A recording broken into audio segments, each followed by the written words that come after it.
Nasabat naman ng mga operatiba ng Cebu City PNP ang tiyatayang mahigit 700,000 pisong halaga ng inihinalang shabu mula sa isang high-value individual sa ikinasang bypass operation sa lungsod. Ang balita mula kay Patrol Woman Judith Nicanor.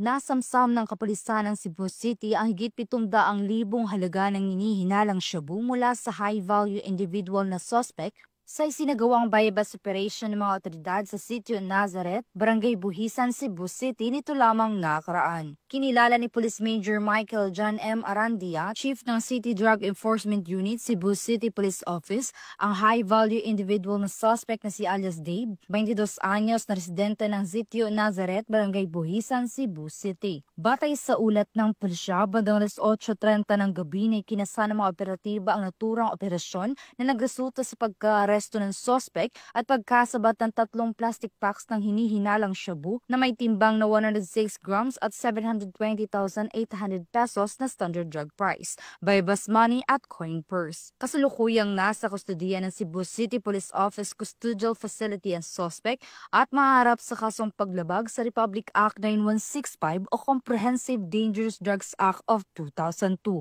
Ang kapulisan ng Cebu City ay patuloy sa pagpapaigting ng kanilang kampanya kontra iligal na droga. Ito ay alinsunod sa pangunahing prioridad ng pamahalaan na labanan ng mga sindikato ng droga sa pamamagitan ng pagpigil sa kanilang mga iligal na aktibidad at pagbuwag sa kanilang mga operasyon. Mula dito sa Central Visayas, ako yung Police News Network Correspondent, Patrolwoman Judith Nicanor, alagad ng batas, tagataguyod ng Balitang Pulis.